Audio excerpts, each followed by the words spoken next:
Moses Maras of Jude Finley Apiary in St Andrew says the cutthroat approach to selling honey on the local market is not healthy for the industry. He was referring to the standardized price for honey when it is sold wholesale versus the markup price placed on the product at the major supermarkets. In that venture, the beekeepers sell it to the major supermarkets. They put their markup on it and they make their money off of the hard work of the beekeepers. I think it's a little bit unfair because to a certain extent the smaller beekeepers, they have to break their price and bring it down just to be competitive in the market, and that's affecting a lot of the beekeepers because they're not getting the full income that they should be getting from the bees. Maris is also concerned that the price for honey in other regional markets are substantially higher than the price for a bottle of honey locally. For the Trinidad market, it's estimated that you can get a bottle of honey for approximately 60 EC dollars in Trinidad.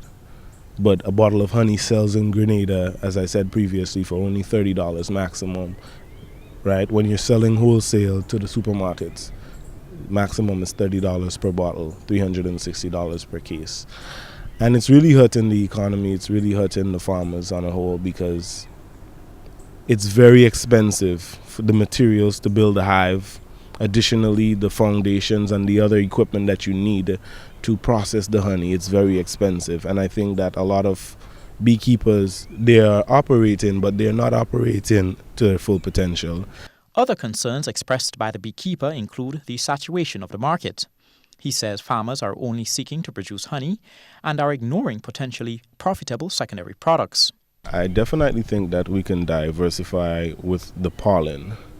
It's a seasonal crop per se. It's whenever the trees are bearing flowers and the bees actually collect the pollen upon doing their search for nectar.